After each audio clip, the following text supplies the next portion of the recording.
Vivian wasn't spared by mistake. She was chosen.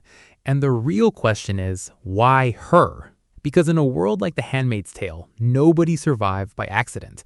Not when others were executed without hesitation. Not when fear is the system and obedience is the currency. So if Vivian walked away alive while others didn't, then her survival wasn't mercy, it was a decision.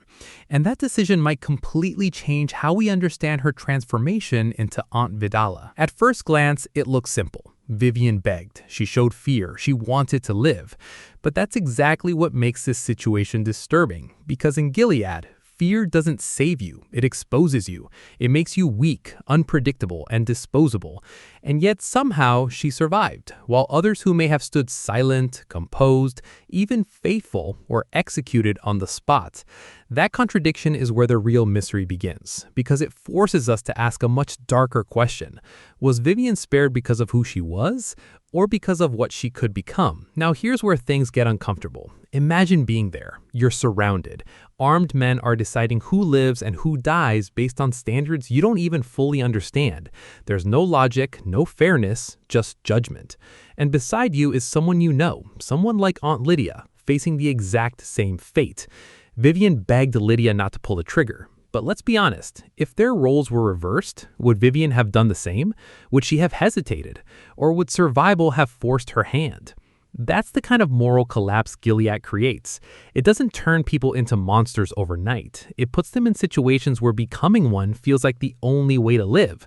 So when people say Vivian was lucky, that word doesn't sit right, because luck implies randomness, and Gilead doesn't operate on randomness. It operates on control. But here's where the theory gets even deeper. What if Vivian's survival wasn't about her at all?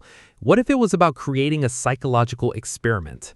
Think about it. By sparing her while executing others, Commander Judd doesn't just let her live. He implants something inside her, a question that will follow her forever. Why me?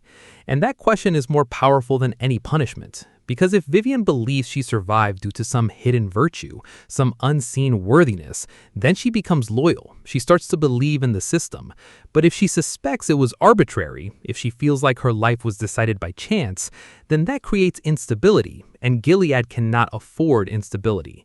So what does it do? It keeps her in that uncertainty. Not knowing is the control. And that's what makes this feel like a psychological version of Russian roulette. Not literal, but thematic.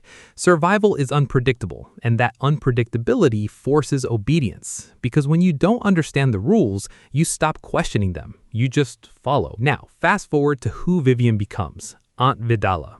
On the surface, she fits perfectly into Gilead's structure. She enforces rules. She carries authority. She plays her role. But there's something off about her, something that doesn't fully align with the system she represents. And you see it in small moments, moments that are easy to miss if you're not paying attention. Take the scene with Hulda. This is where the mask almost slips. The ceremony is supposed to be celebratory, a young girl entering womanhood, ready to fulfill her divine purpose. But Vidala doesn't see celebration. She sees what comes next. Forced marriage, loss of autonomy, a life defined by expectations she didn't choose. And for a brief second, you can see it in her face. Fear, discomfort, maybe even guilt. But then she smiles. Because she has to. That's the tragedy of Vivian. She understands the reality of Gilead, but she also understands the cost of acknowledging it. So she performs, she adapts, she survives.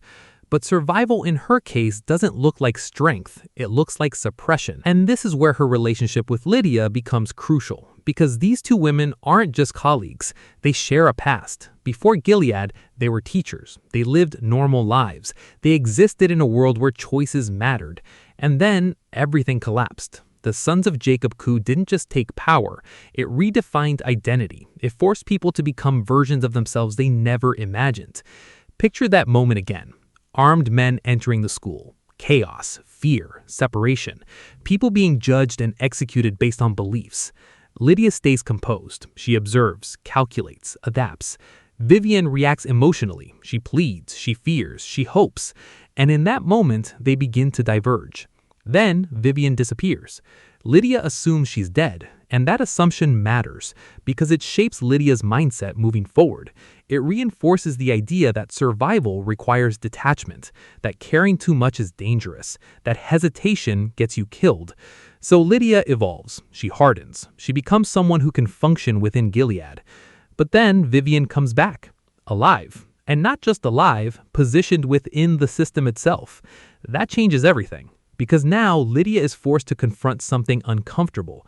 Vivian didn't just survive, she adapted too, but differently. And that difference creates tension, not just externally, but internally for Lydia. So what is their relationship now? On the surface, it looks strained. Lydia is cold, sometimes even dismissive towards Vidala.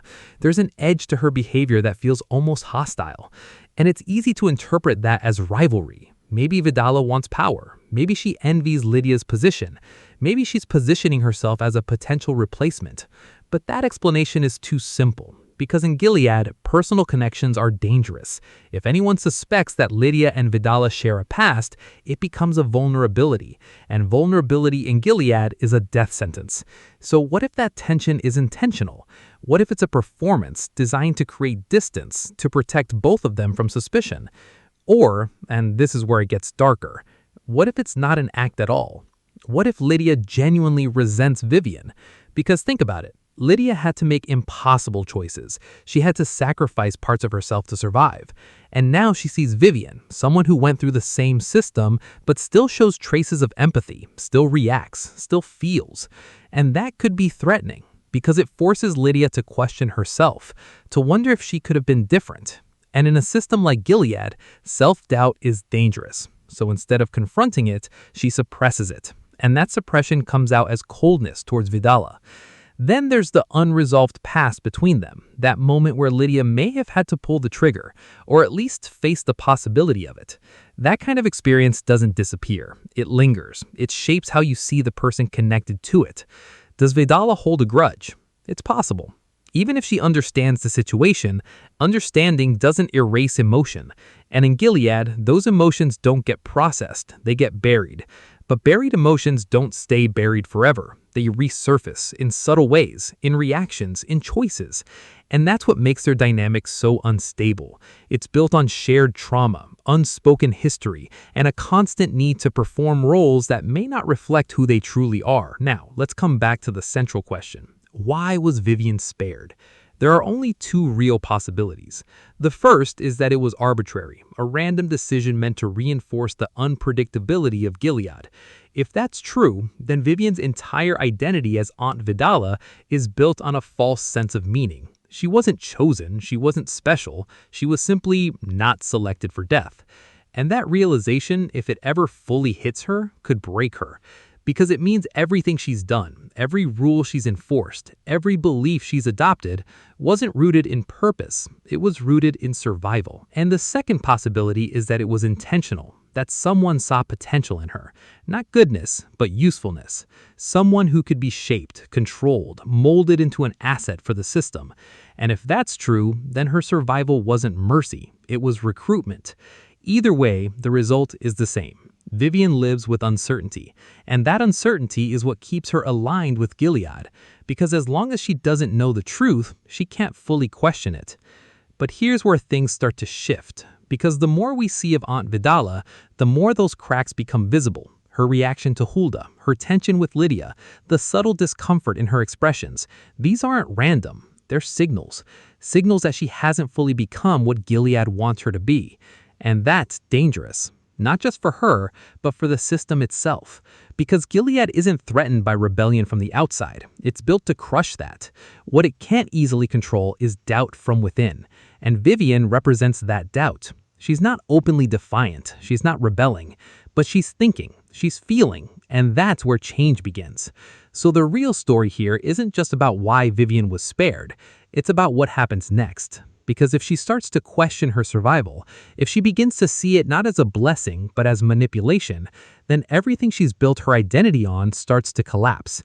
And when that happens, she won't just be another aunt in Gilead. She'll become a problem. And in a world that depends on absolute control, one person asking the wrong question can be enough to break everything. Vivian isn't just a survivor. She's a variable, and Gilead has no idea what to do with variables.